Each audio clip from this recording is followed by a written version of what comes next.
Hello, everybody, and welcome back to Small Town Murder Express. Yay and choo-choo! Yay, indeed, Jimmy. Yay, indeed.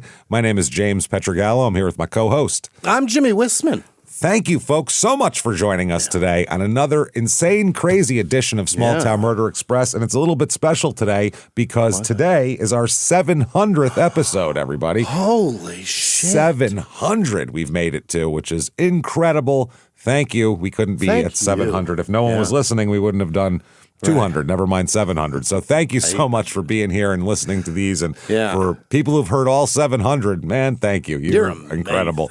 So we're going to have a wild one today.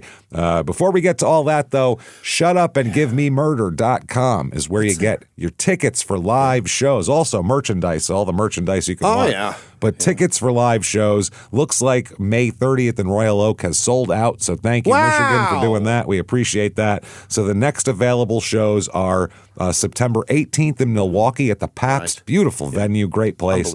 And September 19th in Minneapolis at the State Theater, which is also a really nice place. Minneapolis, get in there.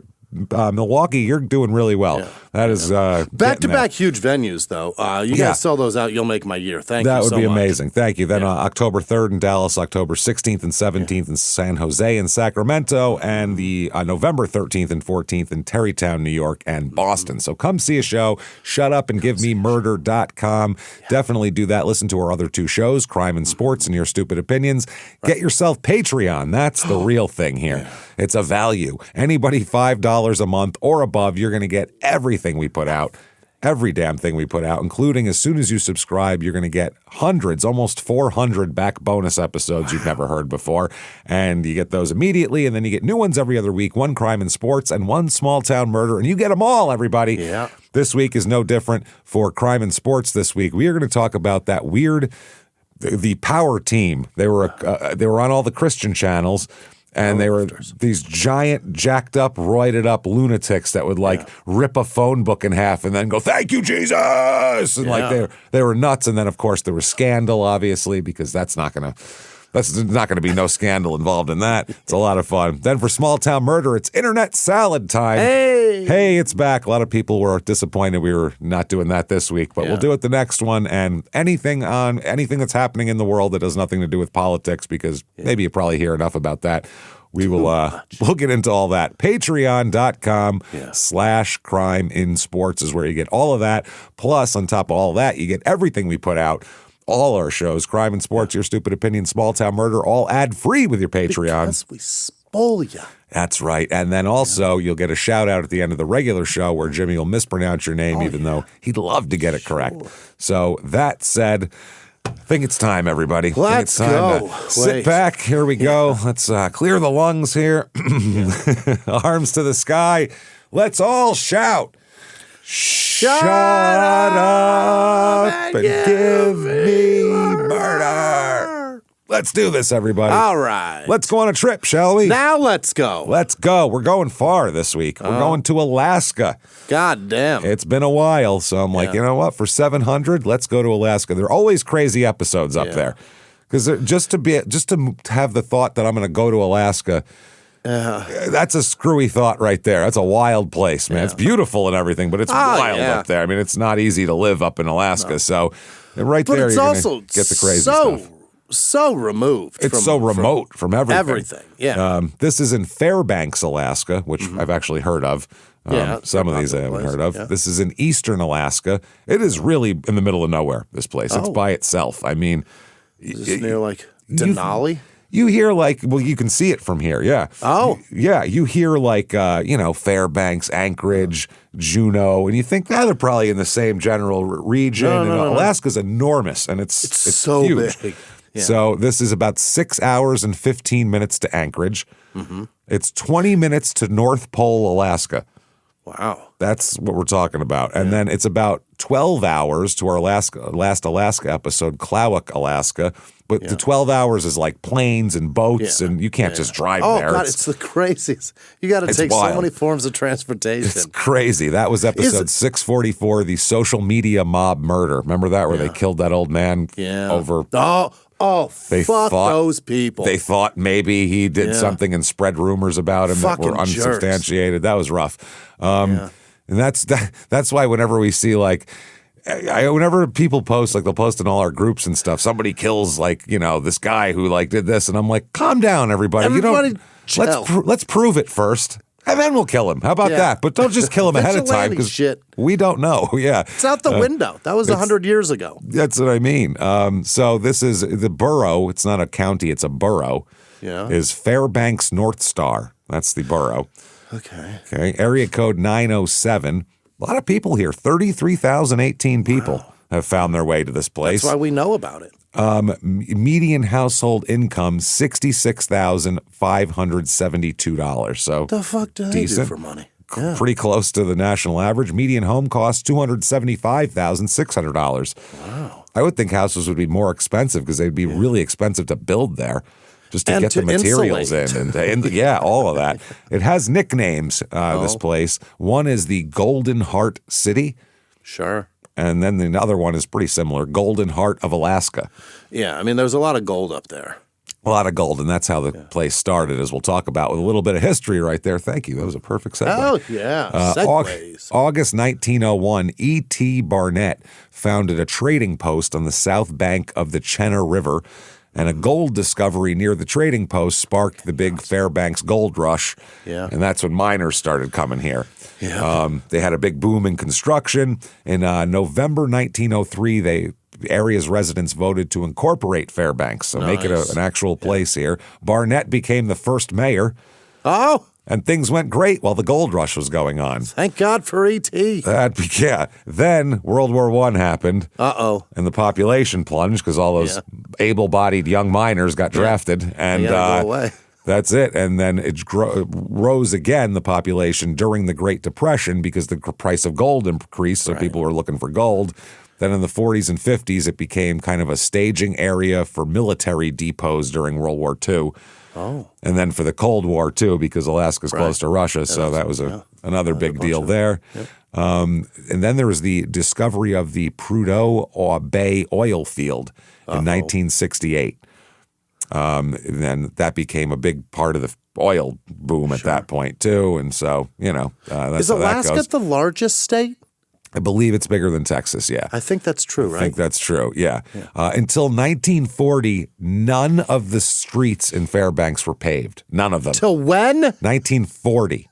Holy shit. They didn't begin a large-scale paving operation until 1953, when the city paved 30 blocks of streets. For 13 years, they were just willy-nilly paving here and there. Yeah, just if people wanted exactly, here and there. It wasn't a project or anything like that. By the way, Fairbanks, mathematically, is the coldest city in the United States. Is that right? Freezing there. I mean, negative 50 is normal. It's fucking crazy. Reviews of this town. Here we go. Here now. This will exactly of what we just talked about. Sure. The title of this review is "Plug in your vehicle!" ! Your oil will freeze. Your block heaters you need. Yeah. You need to plug in your vehicle for almost half the year here. You also need a remote auto start if you don't have what it takes to handle a hard seat at negative 40 degrees. Hard seat? Yeah. Your seat's frozen, so you sit on it. Hey. Be sure to use zero-weight oil and multiple viscosity oil for the drivetrain also. Go to Alaskan Tent and Tarp to get a grill cover for your car, as driving 50 miles an hour has the wind chill factor of negative 88, hitting your radiator when the ambient temperature is at negative 40. Your antifreeze will still freeze. Will freeze. Yeah, it's not made for this. It deletes the anti. Get a grill cover for it. Keep the heat in. Summers are like heaven on earth. The 4 days of summer, I feel like. The irises are fleeting. The tourists abound, and there's actually thunder here along with a once or twice a year heavy rainfall. I miss the summers there, especially the solstice street party when it's in the plus 90 degree range. When I rode a Harley to work, the Northern Schools Federal Credit Union time and temperature said 95 degrees. When my ex-girlfriend from Kentucky was here for Christmas, it was easily below zero and at times -10 to -20. It can go from -20 to 95? Yeah, that's not normal, though. That's a... Whoa. Then I'll do another one very quickly, 2 stars. Fairbanks is a dumpster fire just waiting to happen. And by that, I mean it's just not like it used to be. It used to be safe. I'd even walk around downtown by myself as a kid or with a friend who was about the same age. I used to always say Fairbanks is a town that seems to be stuck in time, and not just the town, but the people as well. How about it? Then they talk about black mold and asbestos and crime rates. It's all wet. Yeah. People are complaining. Things to do here, though. This is very exciting. The Redneck Space Needle is here. What is that? That's a local nickname for a guy, Jim Curly Rowland. And his house is Curly's Rotating House, which is a structure he built in 1997. The guy's a gold miner. And it consists of a blue 16-sided clubhouse perched atop a 75-foot construction crane. Crane? What? It's just sitting in the air, this clubhouse observation site. I don't know what he's doing here. That's not meant to stay there forever. No, and it's been there for 30 years. So that's coming down soon. Crazy. The house was built using a salvaged crane tower from Anchorage and was designed to both elevate guests 75 feet into the air and rotate. Are you out of your fucking mind? It was originally conceived as a private clubhouse for Roland and his friends, born from a mix of what he called, quote, boredom and Budweiser. They got shit-faced in the middle of nowhere and were like, what if we just put something real high up in the air we could all sit and drink beer? I'll put my fucking house up there. Wouldn't that be better? It's still standing and visible from the road, but not a public tourist attraction. It's on private property. And it's unsafe. Well, in 2004, a friend of the owner fell off the platform and died because it's 75 feet, and that led to the house being used less frequently for parties. Not as fun anymore. They also have the World Eskimo Indian Olympics up here as well. All right. And, which sounds like something... Native Olympics? Yeah, sounds like something your grandfather would say. What do they got, some Indian Eskimo Olympics up there or something? They all go around with dog sleds and shit. I don't know what happens up there. That's what it seems like. So they have joust with beaver pelts. Ancient games like the high kick, the blanket toss. I don't want that. It's got smallpox. You take it. Is that the blanket toss? What the fuck is that? And 4-man carry along. Native hot potato. I don't know what that is, but okay. Murder. Here we're here to talk about. Let's talk about some murder. Okay, Monday, April 26th, 1993. Yeah. Let's go to then. 2 p.m. Here we go. Now, 2 p.m., things are going fine. The University of Alaska Fairbanks. Oh, yeah. Bartlett Hall is the dorm that we're at here. Oh, boy. It's 8 stories of dorms, basically, built into a hillside here where, there's warmth. There's 3 different dorms that all share a lobby of these buildings. They all come to one lobby. The spring semester is 1 week away from finals, so people are already packing up, getting ready to go home. On the second floor of Bartlett Hall, which is all female floor, by the way, there's a janitor named Akcha Anchetta. Akcha Anchetta. Yeah. And she's working her way doing the women's bathroom, which has to be a horrible task to clean any college kid's multiple person bathroom, a shared bathroom. That sounds horrible. So she's doing the toilets and her partner, she's got a partner there doing the toilets and she's doing the showers and the bathtub room. Yeah. Okay. There's a little private room with a single tub in it that has a curtain and the curtain is closed, but the light is on. Now, what she says is later on, she'll say this, quote, some shower room curtain is just open and some shower room is usually open, but that time was closed. And then when I opened the curtain and then I saw, I was screaming. When I opened and then there's a bathtub, then I saw a young lady laying down. That's in broken English, by the way. She's not like, not like she can't form a sentence. It's just not her first language. So she they're usually open. This one was closed. She opens it, finds it. young woman girl. laying down, not normal. So she runs out of the bathroom screaming, grabs somebody else, and drags them in the bathroom to look at it. I don't want to see it. Make sure I'm not crazy. I think that's all it is. Make sure it's one of these, like if you're like in an old cartoon when like a drunk sees when a drunk sees like Heathcliff talking to his pals or something, they're all like, what the fuck? And they throw the bottle away. It's one of those. But no, so within minutes, the building cops are there. It's a big deal. In the bathtub is a woman, a young woman, 20-year-old named Sophie Sergie. As her name. Sergie is her last name. She is, and I looked up the pronunciation, and wow, it is a tough one. She is a native up here. The tribe is the YUP''IK.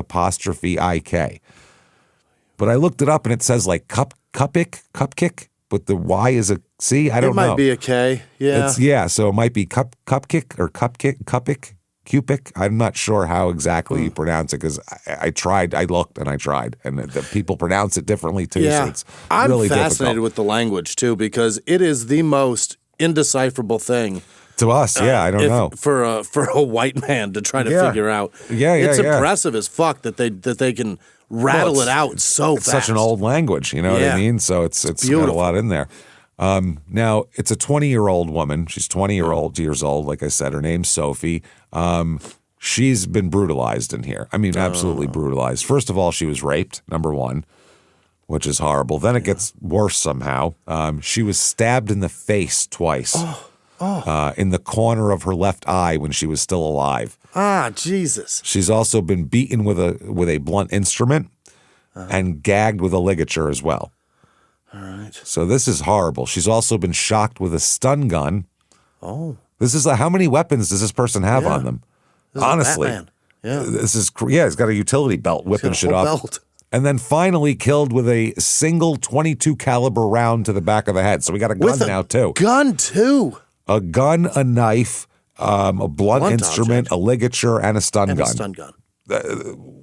He brought a whole supply bag. Yeah, that's what I mean. Which is crazy. The .22 caliber round was finally the cause of death after all that horror she was put through. She's been in the bathtub, they think, for about 12 hours.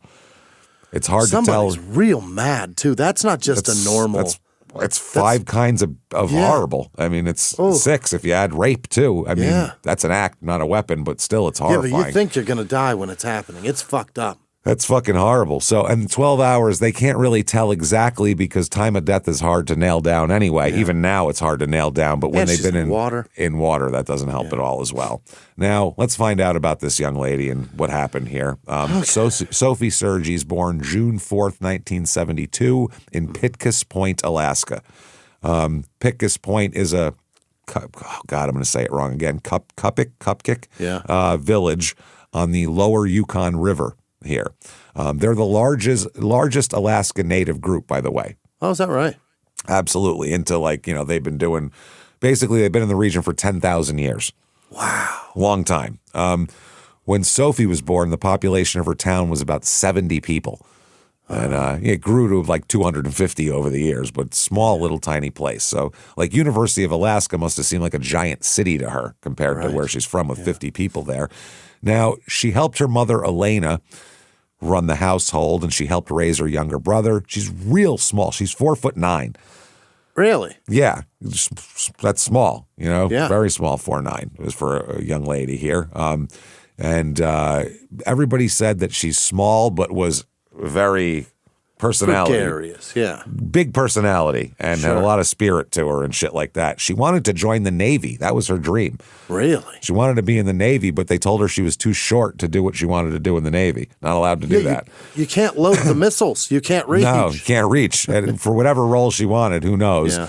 So she decided instead to study marine biology. Hell yeah. Which is pretty cool. She liked whales and liked, ocean type things. And up there, they've got so much wildlife. So much wildlife, if you're interested in that. She ends up getting a scholarship from BP, British Petroleum, gives scholarships to natives to study shit like that at the University of Alaska Fairbanks.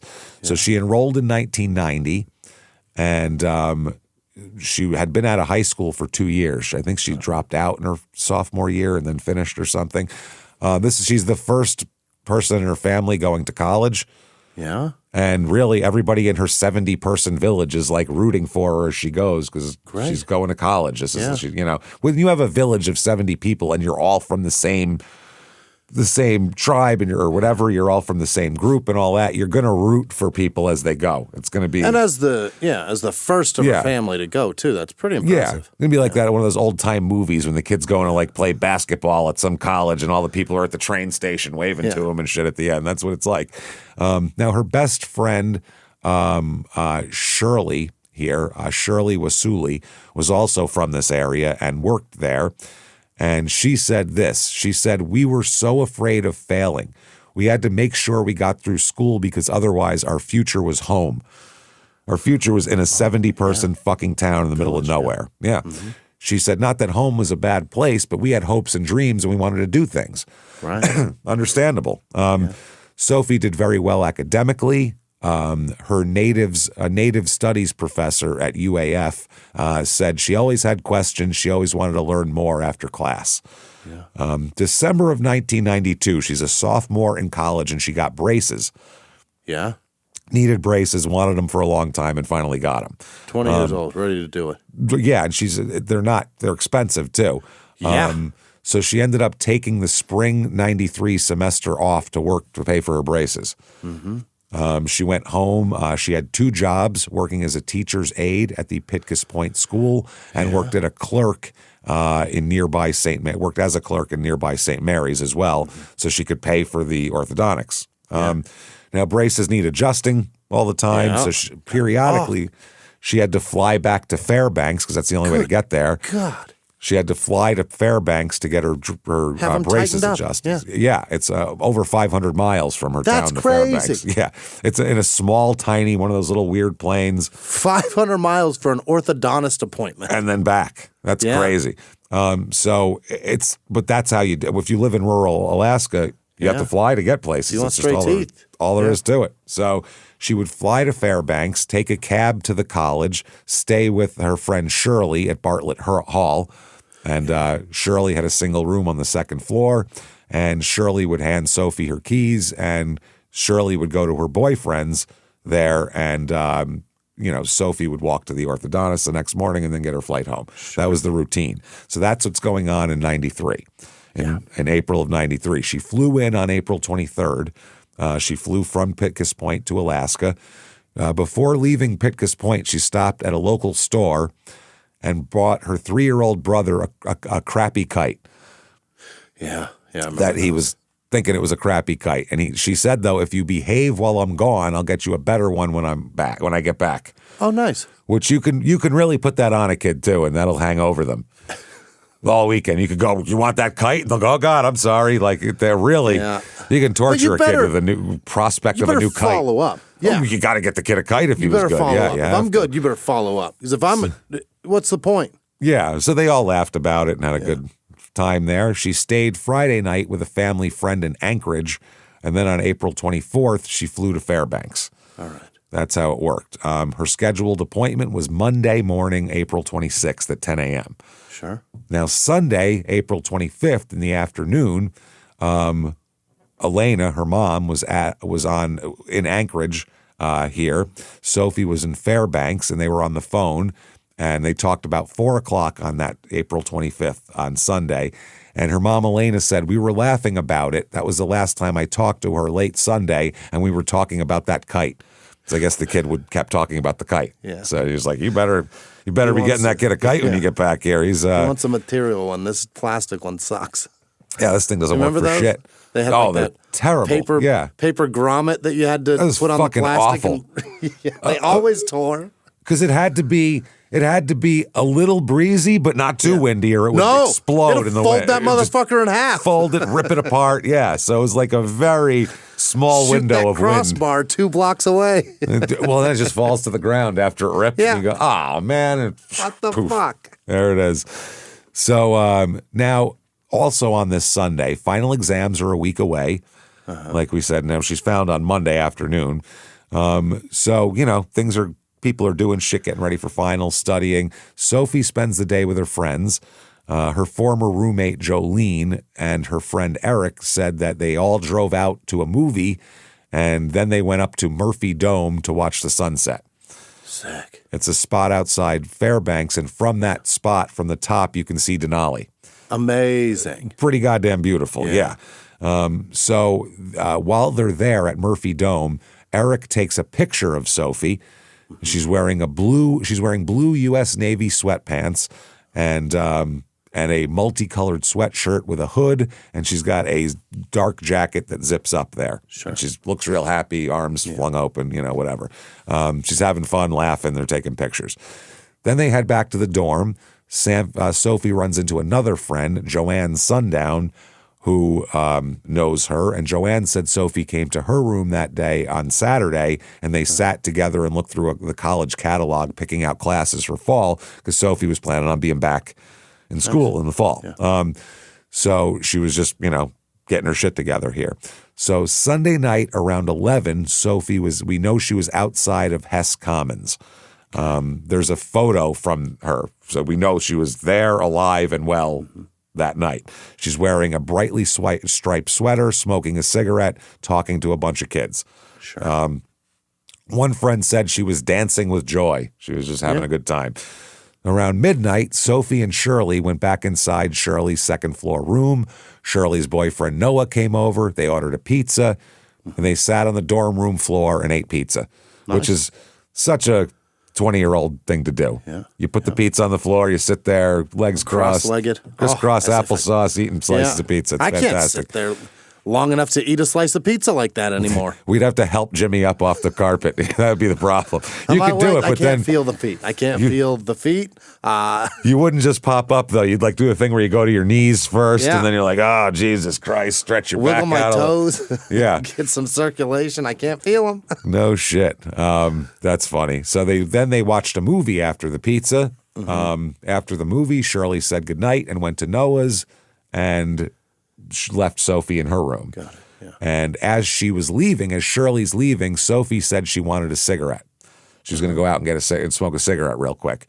Shirley told her, "Oh, it's freezing outside. Don't go out there and smoke. That sucks." Yeah. The second floor women's shower has exhaust fans.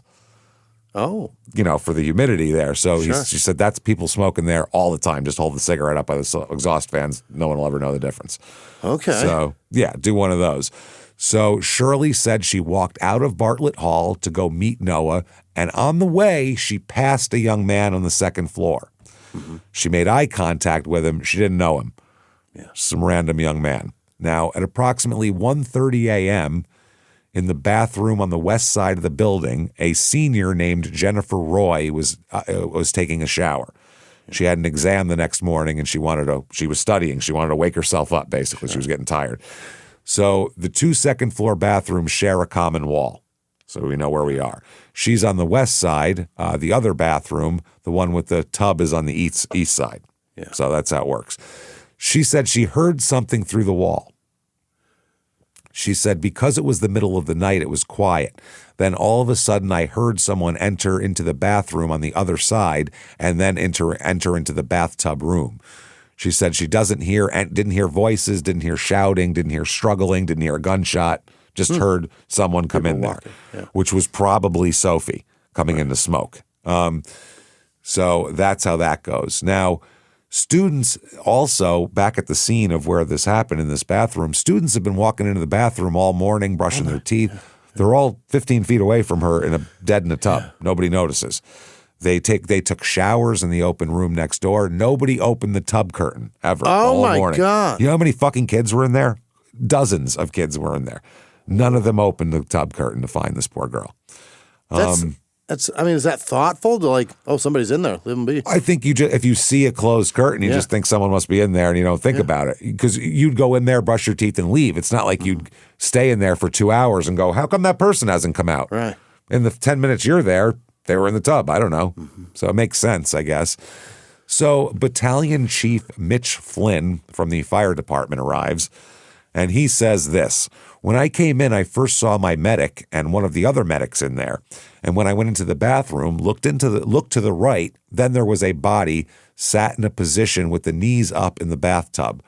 Her pants had been pulled down, was a female, and her shirt was gone. Her head was leaning forward. There were wounds, but I couldn't tell at the time if they were gunshot wounds or stab wounds. Once we determined that she was deceased, I had my crew exit the room in order to preserve the crime scene. Right. Because I'm sure somebody opened the curtain, saw her, and then called the fire department. 911, you don't know if she's alive. You don't know anything. You just see blood and you need help. You're not going to sit there and examine the wounds and go, oh, no, that's a gunshot wound in the back of the head. So police come, they go over the scene, they do everything here, and this is what they put together of what must have happened to her. And I think we can kind of get a general idea, too. On the 26th, which would be Monday morning, technically, from 1:30 a.m. to 4 a.m., sometime in this window of time here, that's when she was attacked, raped, struck with an instrument, choked, stabbed twice in the eye while she's alive, shot with a stun gun, and then finally with a .22 caliber bullet. They said her sweatpants are pulled down to her knees, no shirt. Her body wets the tile around the tub. They said the killer, at this point, turned off the bathtub water, drew the curtain, left the light on, and walked out. Wow. So they'd filled it up.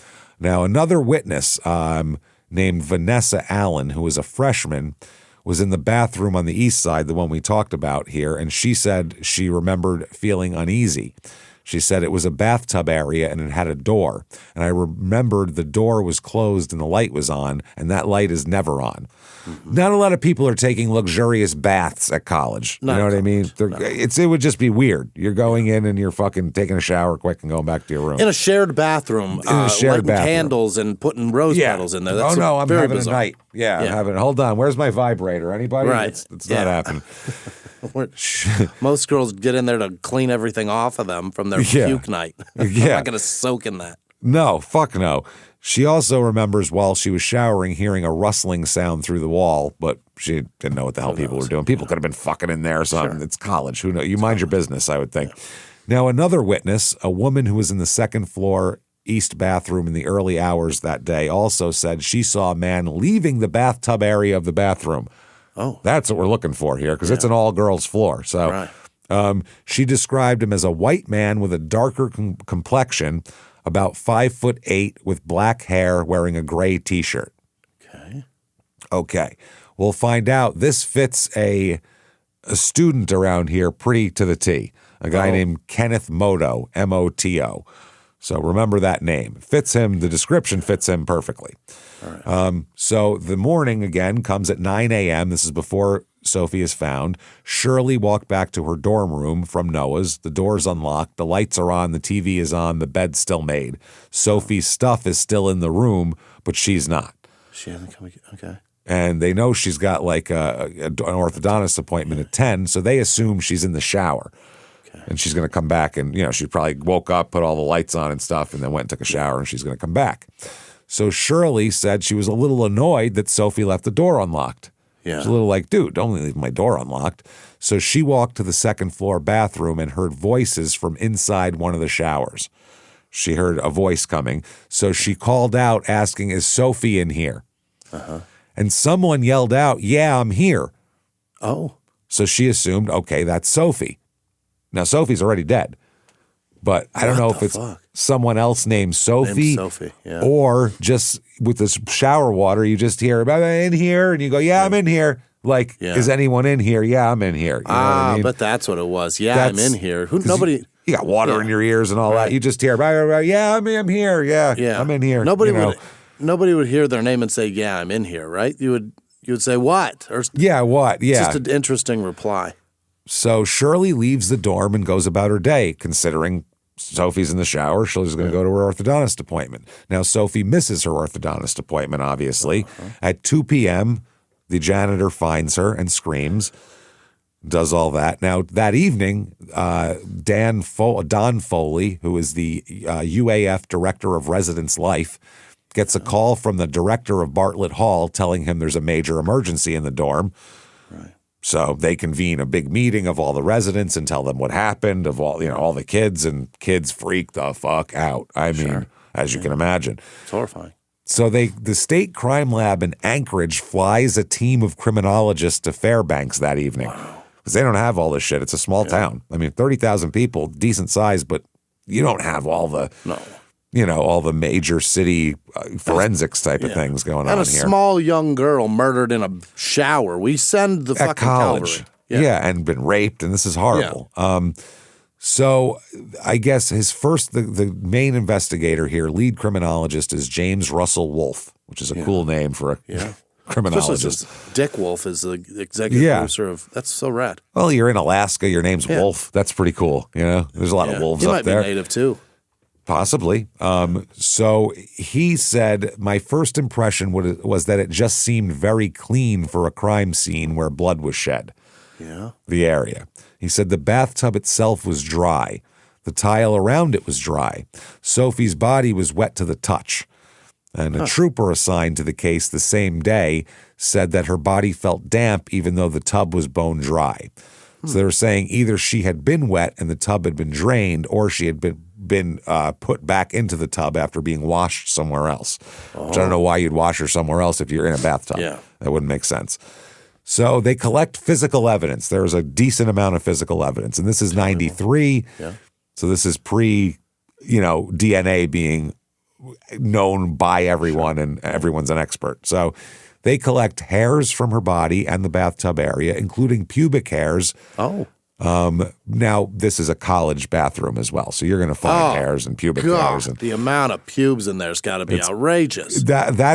I think that's what kept me from college. I mean, besides the grades and the money that you had to take, is I'm not showering somewhere where other people's pubes are. I think that's really what kept me. I knew ahead of time not to do my homework because I wasn't going to deal with that later. The public bathrooms, the amount of dick hairs on a urinal. It's disgusting. Will blow your fucking mind. It's crazy. It's all dick hairs. How much dick hair we're shedding constantly. Is no one trimming their dick hairs too? Is everybody just like massively? These things are long. 3 feet long, these fucking things. I see them curled up. You're like, oh my God, what the fuck? Have you ever taken a trimmer to that thing? Never. Now, the DNA testing on the pubic hair identifies it as having come from a Caucasian person and not coming from Sophie. Okay. So we know that. There's also swabs of stains from the bathroom floor and bathtub, fingerprints from many surfaces in the bathtub, a red disposable, like Bic cigarette lighter found in the drain of the bathtub. So that might have been in her pocket and went down when the water went away. Yeah. And bodily fluids from inside Sophie's body. They get things. 1993, they knew where to look for that stuff. They just couldn't really do that much with it. Right. We got it. They got it. They have some stuff here, and they have some items, as we'll talk about, some sperm and some things of that nature. So police obviously need to investigate. They go talk to the neighbors. They got to talk to everybody in the building at this point, see who's a suspect. Because they figure it's probably somebody who lives here that would be comfortable enough to go into bathrooms and walk around dorms.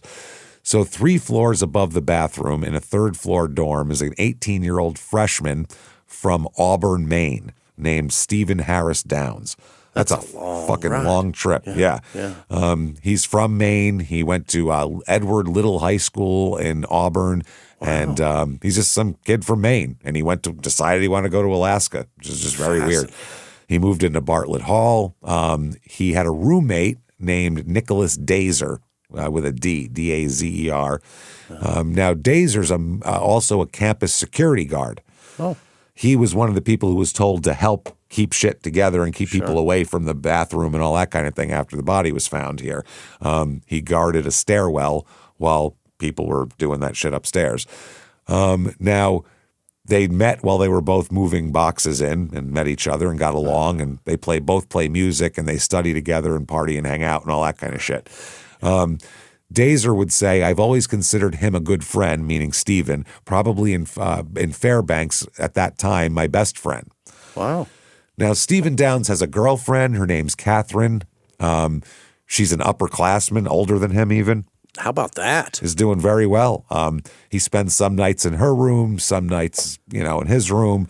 They're going to date for about 3 years of college. 18, 19-year-old boy getting a 22-year-old girl. That's impressive. Fucking awesome. Yeah. So they ask, where were you guys on Sunday night?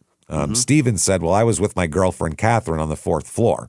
Yeah. And, people saw me there. Besides, she said, who can say that? Who can verify? And he said, well, she can. And then there was other people coming in and out of the room all night, and they'll tell you. He said we were watching movies on the VCR, watching tapes. Oh, boy. Yeah. They were drinking a little bit, that kind of thing. Now, he said I came and went because my room's only a floor down. So I kind of came and went. So did my roommate, hang out for a while, whatever. So Catherine would say that she couldn't say for certain exactly when Stephen was in her room and when he wasn't in her room. But he was there. Yeah. But sometimes he'd leave for a bit and then he'd come back. It's a dorm, so they're all kind of moving around. Oh, well, she's trying to watch Men at Work. Yeah, come on, guys. Jesus, what are we doing? So Steve brought guns with him to college. Now, this is not unusual in Alaska at all. Everybody has guns. Or Maine. Yeah. Or Maine. That's what I mean. Yeah. Both of those places. But Alaska especially. It is. Boy. It's so rural. So a lot of kids bring them because they hunt. Tons of these kids hunt up here. Some of the kids come to college up here because they want to hunt around the area. So that's why they go. Now Stephen has 2 pistols in his room. Later on, a Derringer they'll figure out too, but they won't figure that out till later. So on his nightstand, he's got a switchblade as well, a knife. Yeah. Again, not uncommon for an 18-year-old kid. Yeah. One of the guns is an H&R 22 caliber revolver. So there's that. Now H&R? H&R revolver. Okay. Now they said that they talked to the roommate and he said, yeah, my roommate has guns. The Dazer kid said, yeah, my roommate has guns. He's got the 22 caliber pistol. He's got a Derringer. He's got a switchblade. Yeah. All this shit. He said, they said, have you ever seen him do anything inappropriate with these guns? And he said, I never saw Steve act inappropriately with guns. There are some people who play with guns inappropriately and don't handle them safely. I never saw Steve do that, nor did I ever see him carry a gun except when we were going to hunt. Oh, he just kept it in the room. Yeah. Just keeps him there. Also, Stephen Downs is not 5'8" and dark complected. He's 6 foot tall and really pale. You'd notice that guy. So it doesn't fit that description at all. That guy would stand the fuck out. He would, exactly. So Stephen Downs says, I don't know anything, basically. He said, I just spent the night with my girlfriend. He said, but one thing I've heard, if, can help out at all, he said there are GIs from Fort Wainwright, so Army guys, who hassle the girls in the dorm sometimes. They go out looking for college chicks and they'll break balls and, they are a little bit. And so that's what he said. He said, I don't know. I'd look at Fort Wainwright. He said, sometimes the soldiers will come and come to the dorms and just go around, try to go to parties and look for girls. Yeah. So they said the lead investigator said there's a footnote in my notes that said something about GIs hassling girls. I noted in my notes that there was some comment that maybe there were GIs here that weekend. Oh. Okay. Now there's another guy that we're going to call Williamson for now. Williamson knew Sophie, had hung out with her the night before her death, that Sunday night. And everybody said he was kind of infatuated with Sophie, really liked her. Williamson dug her. Yeah. Investigators at this time describe a, quote, small shrine to her in his dorm room. What the fuck? She doesn't even go there anymore. What? That's weird.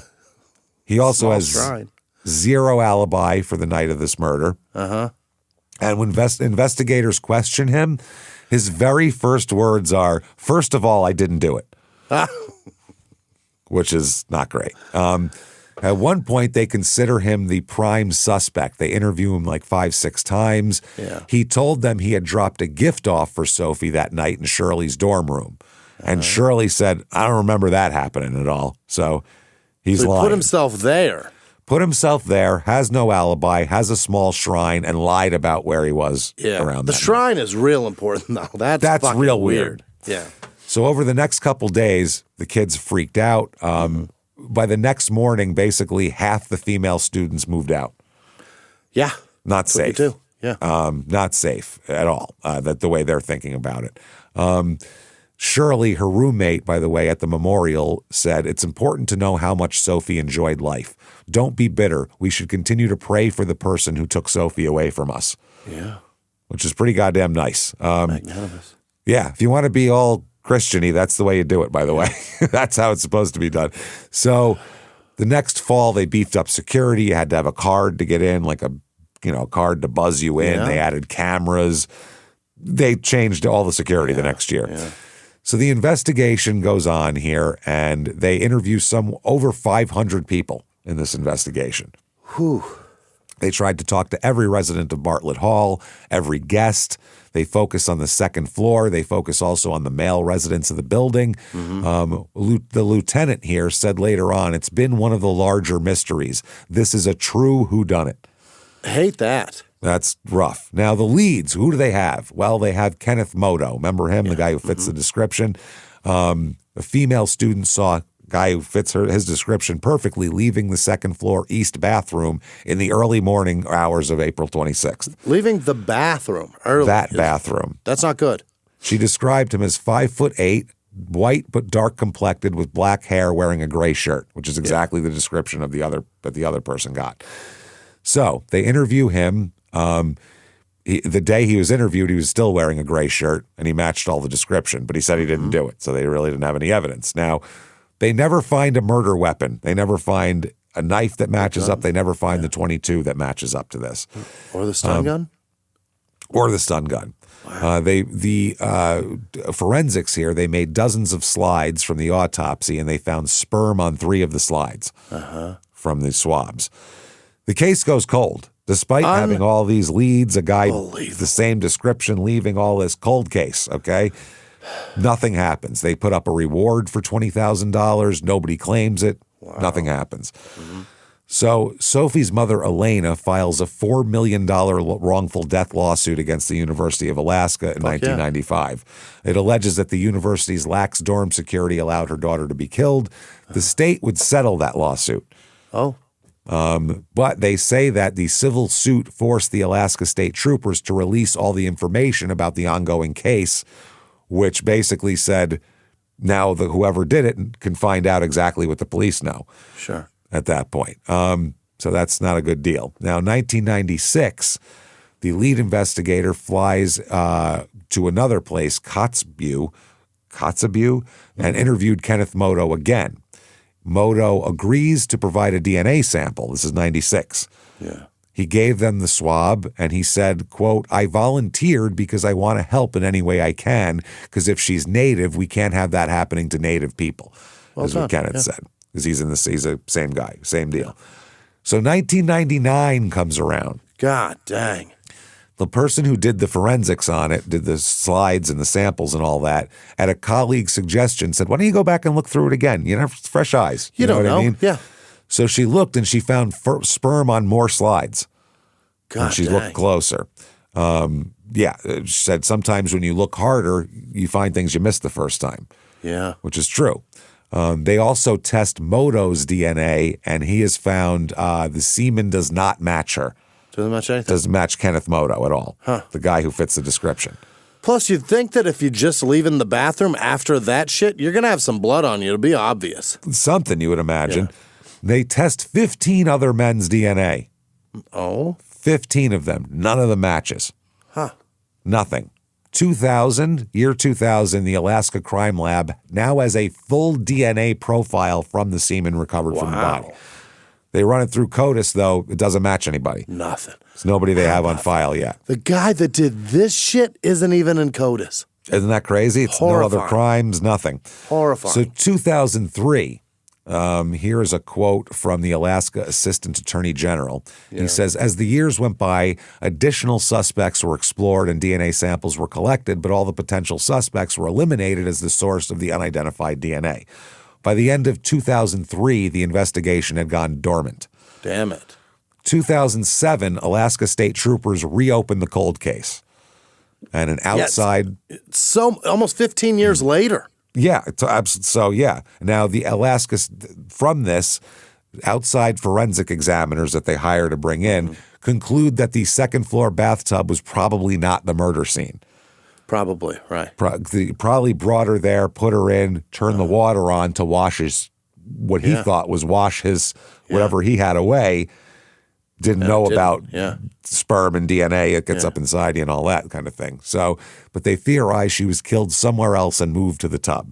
Okay. They go through all the files. They re-interview every witness that's still alive. They track people down in, 3,000, 5,000 miles away and interview them.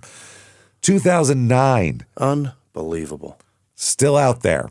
Wow. In an interview about the case, the lead investigator, Jim McCann, who's been on it since the beginning, said he believed the killer had hated women and that Sophie had just been a target of opportunity.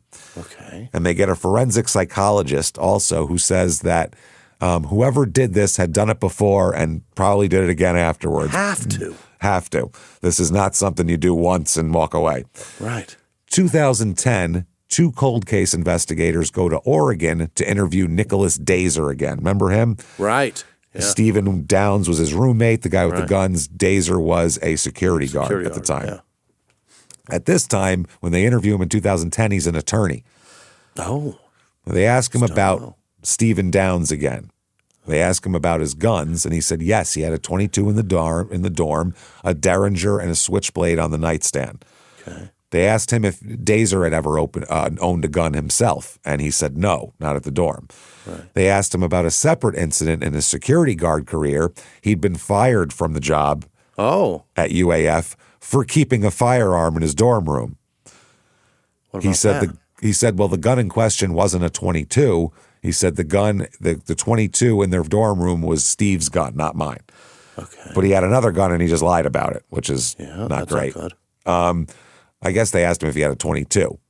So they said based on that, they can't identify either Dazer or Downs as a concrete suspect or subject or anything else. Sure. 2015, and this is infuriating. Fucking believable. Not only has it been over 20 years, the Alaska state legislature facing budget cuts. Now, when there's budget cuts, you have to prioritize. They decide to shut down the Alaska State Troopers cold case unit. You got to start at the crime lab, James. That's where the expensive shit's at. Let people get away with murder. That's really what you should do. Sell the microscopes. We got budget cuts. Yeah, the unit had been working on more than 100 unsolved cases at the time. One of which is Sophie's. All right. Which is crazy. Sophie's, at this point, her file is 14 volumes of notebooks and 3 or 4 boxes of reference material. That's so much. It's so much. So, and they said now whoever comes in, if someone ever reinvestigates this, they're going to have to start from the bottom of that box and work their way out of it to figure this out. Yeah. So this is fucking terrible. He told one of the cops told the press at the time that Sophie's case was in one of the biggest mysteries the unit had ever encountered. Yeah. 2008 or 18, I'm sorry, 18. Unbelievable. An investigative genealogist named C.C. Moore in California and a Virginia-based DNA company named Parabon Nanolabs, that they're the ones who cracked the Golden State Killer case. Yeah. That's when that happened. This is when DNA and finding DNA through DNA databases and ancestry and all that became a thing. This wasn't just run it through CODIS and see if it matches. All these people that did that shit had no idea that they were going to. They identified him based on the taking that profile to a public consumer genealogy database named GED Match, which any science thing, I don't want the words GED in there. I have a GED. I don't know anything about science. Don't do that. Yeah, don't do it at that level. Yeah. This is a site where you basically upload your own DNA in hope of finding lost relatives. That's what the point is. And what they end up finding is distant cousins of whoever this murderer was.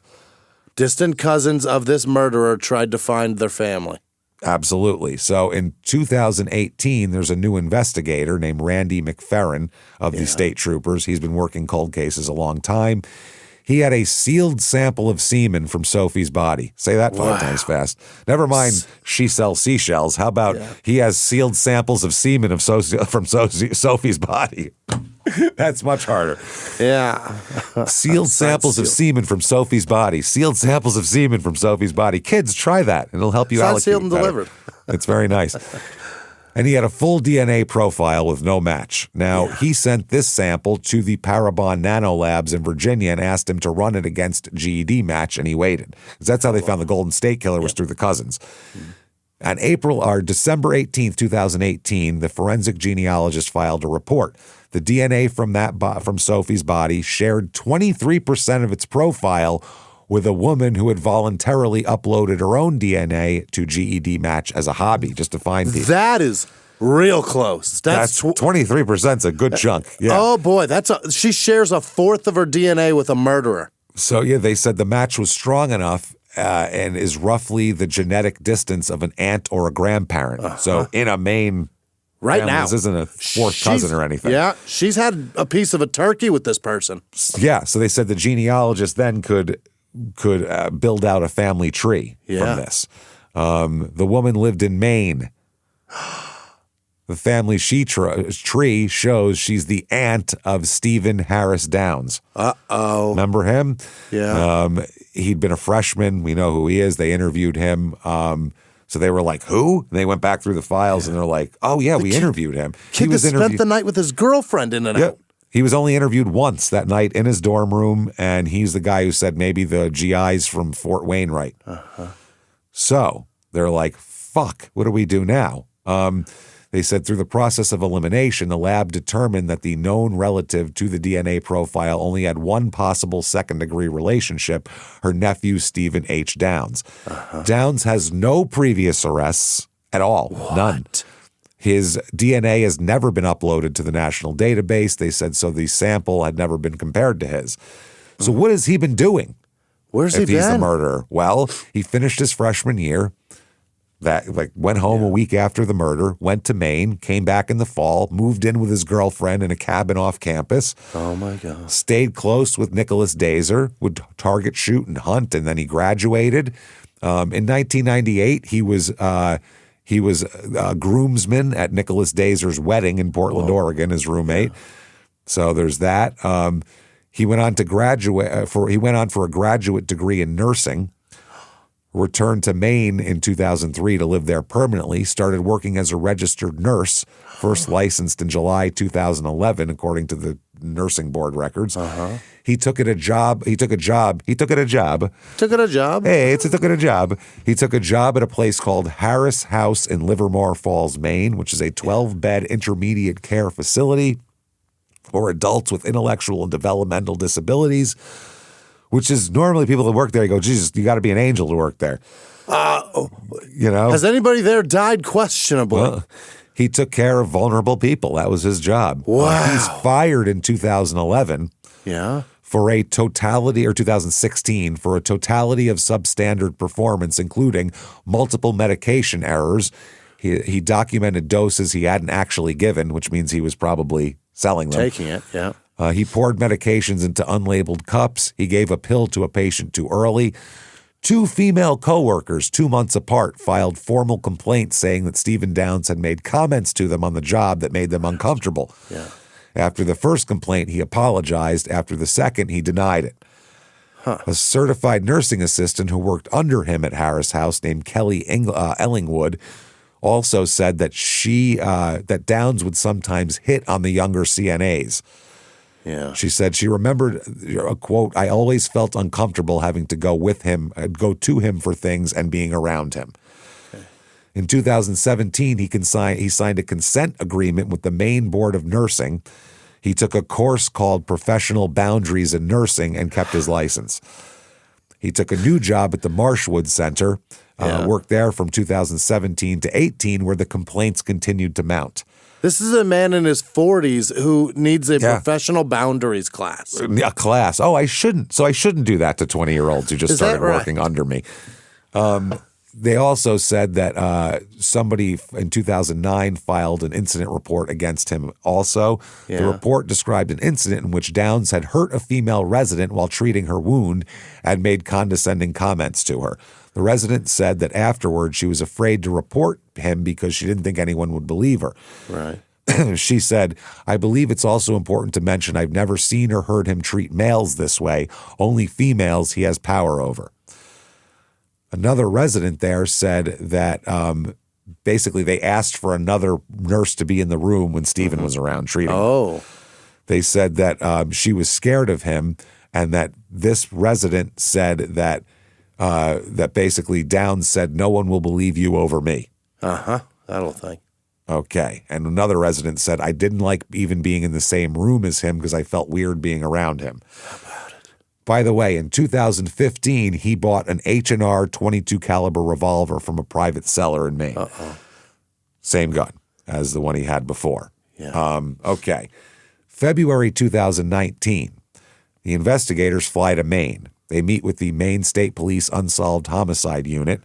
And the lead detective there is a guy named Jay Pelletier, which I believe we've talked about him before on a Maine case. Pelletier, I know that name. It sounds familiar, yeah. I know that name.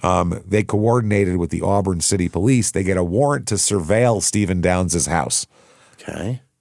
They go through his garbage. They're trying to pick out anything that has a DNA on it. Yeah. Is it not enough that the murderer shares a quarter of that lady's DNA? Well, they need a full sample. No, it's not enough because it could be, you know what I mean? So it's not in court. You can't go in and go, we're 23% sure it's him. That doesn't work for a murder case. You know what I mean? But I mean, can you go to court and be like, we're 23% sure? No. Can we go search? Well, that's what they did. They got a warrant. They said we have 23% to sure. surveil, though, not to search yet. No, to surveil him to get some shit out of his garbage can. That's what they're trying. They're searching through his garbage can trying to get anything. So that's how they got that warrant. So the garbage has no usable sample. Wow. They can't find anything. They sit there for like weeks trying to get something. They get nothing. So February 13th, 2019, they just go knock on his door. Hi. Yeah. So they said, quote, he just kind of let us into the dining room. They sat down in the dining room. He sat with them. He talked. They recorded the interview. They asked him what he remembered about the night that Sophie was killed. And he told them the same thing that he said in 1993. Yeah. He said he didn't know her, never spoke to her. He was with his girlfriend. That's that. He said, quote, if we would have known anything from the jump, we would have spoken up, me and Nick, meaning him and his roommate. So then the other investigator says, we took the DNA sample that was found inside her body, in her vagina. Yeah. They were able to develop a full profile from the sample. It came down to you. You're the source of the DNA. It's you, Steve, and that's why we're here. And he said, quote, there's no way that could be possible. Okay. So they asked him, okay, drive yourself down to the police department. You're going to give us a DNA sample and a fingerprint. And he said, sure. He drove down there, gave him samples, maintained his innocence. He said it has to be a mistake. It has to be a lab error. There has to be something because it's not me. I don't know that girl. So they run it through. Within 24 hours, they say it's his DNA. Yeah. And he's arrested without incident outside the Fireside Inn on Washington Street in Auburn, Maine. He fights extradition, but that's not going to go very well for him. Now, they say, was that psychologist right? Does he have a trail of bodies behind him? No. They say, as investigating him as far as anybody's ever been able to prove or even suspect, he never raped or murdered another person. He's just a kind of a random dickhead. You know how odd it is for someone to do this once? And that to a random person? Yeah. So, I mean, had he known that DNA existed as well as it did, he would have done something to not have that left behind. You would think. Well, I think he tried to wash it away. I mean, my point is he would have worn a condom or something. Something, yeah. Well, yeah. I mean, that would be even sicker if he had it planned that much to where he right. That's even crazier. So he's charged with first-degree murder and first-degree sexual assault. Yeah. And that's how it goes. His lawyer says in his initial appearance, there must be some kind of mistake. What? Yeah. Now, the defense attorney here, they want to present alternate suspects. Okay. So there's a few that they're going to have here. They said this is not a case of the defense coming forward with a witness years later saying they had evidence that Stephen Downs didn't commit the crime. Just about every piece of information that I intend to convey to you comes from the 8,000 plus pages and over 100 audio files that have been presented by the state. Yeah. They're saying this is the state's people. So they want to do Kenneth Moto. He fits the description, Gregory Thornton, and also Williamson, and also Nicholas Dazer, the roommate as well. Yeah. He had access to a gun. Why not? The guy with the shrine. Yeah, well, the security guard's the guy you look at also first because I never trust those guys. Yeah. So the Williamson guy, by the way, had an alibi. Really? And also they said later on that the shrine that he had and the strange behavior were more of a rumor than fact. He was just kind of a weird guy. They said Williamson had been cleared, and so the defense, whatever. So Gregory Thornton, he owned a .22 caliber pistol. Yeah. Now, Thornton was suicidal at the time and was living inappropriately with another student in the dorm. I don't know what he was just fucking some Just broad. not allowed. They later got a warrant for his DNA. It doesn't match. He was scientifically excluded. Kenneth Moto, same deal. Now, the problem with Kenneth Moto is his sister said that Kenneth told her that he killed Sophie. Why would he say that? He said he told her he'd killed her because, in his words, she wouldn't shut her mouth. Oh. But the semen's not his. That's a problem. Now, his sister, by the way, dies before trial, so she's not able to testify to what she saw. It's a 5-week trial, 45 witnesses, a lot of shit. They go through the DNA, which is the main thing. Yeah. They do a cross on the DNA lady, pushing the idea that maybe it was mishandled or contaminated or changed in the lab. She said, it's DNA. It's what it is. I don't know. Other witnesses here, they said that they talk about the two young ladies who were in the bathroom. Her roommate talks about passing the guy in the hallway. She identified that man as Stephen Downs that she passed in the hallway, even though she gave a description of a completely different guy. Moto, yeah. Yeah. Also, multiple other witnesses here. Nicholas Dazer is brought in, and they say that they weren't allowed to bring up his firing in front of the jury because there's no direct link to the crime, even though there's a gun involved in the firing. So the cross on Dazer, they said, do you remember Mr. Downs' behavior at the time of the murder as being unusual? And he says, absolutely not. He said he was fine, nothing at all. That's right. He said that he could never in a million years fathom that Steve could have done something like this. That's what he said. Sure. They bring his old girlfriend in, and she says, in my fuzzy 30-year-old memories, he had this little .22 pistol that he wanted to go out in the woods and target shoot, so I went with him. It looked old. It was a handgun, I believe a revolver. It was kind of old and beat up. She said, but nothing that she could remember would link him to the murder at all. Okay. She said he was honestly, even though we broke up, he was a nice kid. He was nice to me. He was nice to my friends. No red flags. He was a good guy. So I don't get it. So there's that. The troopers they bring in, all the cops that investigated, and they said, they said, was it a trick to see how Moto reacted to say that someone saw him coming out of the bathroom? And the investigator said, I would say, well, it's something I would also use as a way to see what effect would be, how he's going to react to that. But he said it was also true. Yeah. They bring in Moto. Yeah. And they say, do you remember telling your sister at any point you killed Sophie? And he said, I remember we were watching TV, something on cold cases in Alaska was some kind of show on TV. I told her I was a suspect in Sophie's. I was a suspect in that one at UAF. Big difference between I killed her and I was a suspect. Yeah. Now, the state's closing says he likes .22 caliber revolvers. Yeah. His fucking DNA matches. It's 1 in 330 billion match to the DNA. I mean, he definitely is inside her. Yeah, they're like, unless somebody else, he raped her and then someone else killed her, but he at least raped her. Right. We're thinking here. So in the closing arguments, they said, the defense says DNA does not equal murder. Even if he had sexual contact with her at some point that night, which he denies, it doesn't prove he killed her. They said the male pubic hairs from a Caucasian person other than Stephen Downs were collected at the scene. They were never tested for DNA. But it could have been anybody's. It's exactly right. There's a saliva sample at the scene. The murder weapon's never been found. Okay. He said he's a normal kid, this Steve. He wasn't this kind of guy. He's a nurse. He takes care of people. So the verdict comes in here. This is 20 hours of deliberation over 4 days. Quite a bit.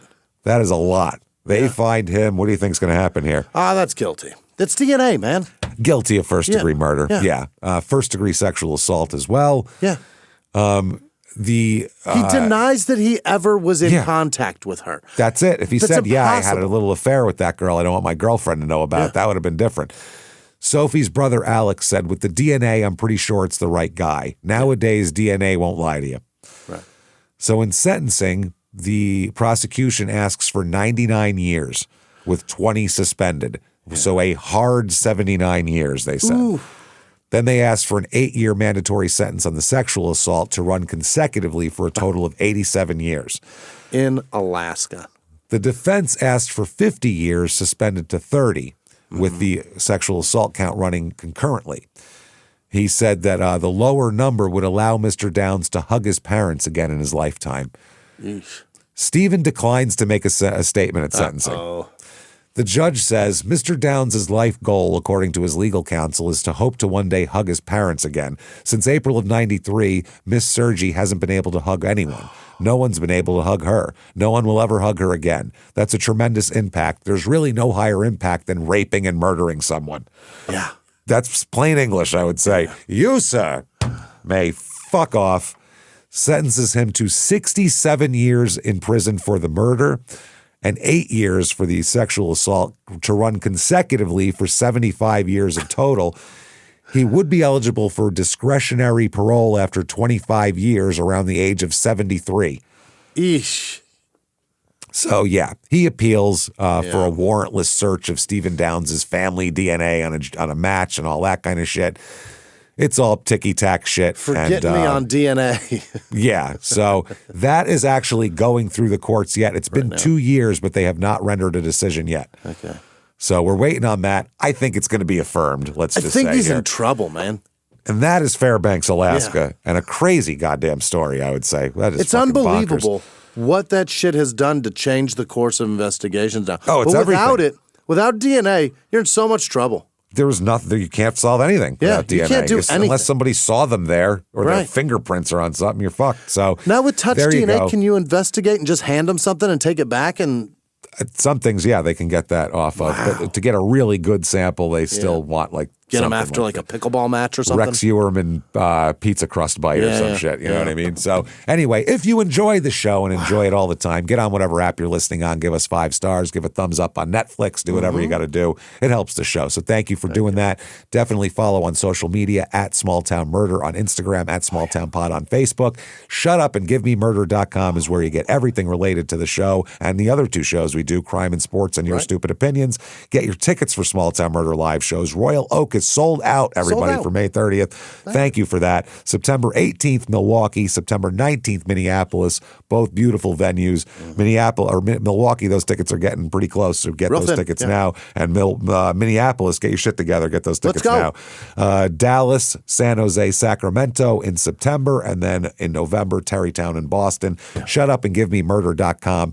Patreon.com/crime in sports is where you get all the bonus material. Anybody $5 a month or above, you get everything as soon as you subscribe. You get hundreds of back bonus episodes you've never heard before. New ones every other week, including this week, which you're going to get for Crime and Sports. We're going to talk about the Christian Power Team. These are people that were on the religious channel that would like bend a rebar and then scream that Jesus did that for him. And thank you, Jesus. Unmatched. There was some bad stuff that went on, and you'll understand that. Then for Small Town Murder, Internet Salad. Let's go. We go around the internet and find all the crazy shit that's going on. Not political, though, because we feel like you've probably heard enough of that on your social media feed and everything else, so we'll keep it light. Patreon.com/crime in sports. And you get a shout out at the end of the regular show. Jimmy will fuck your name all up. And you get all the shows we put out, Crime and Sports, Your Stupid Opinion, Small Town Murder, all ad-free. We're so good to you. Patreon.com/crime in sports. That said, thank you so much for joining us. And until next week, everybody, it's been our pleasure. Bye.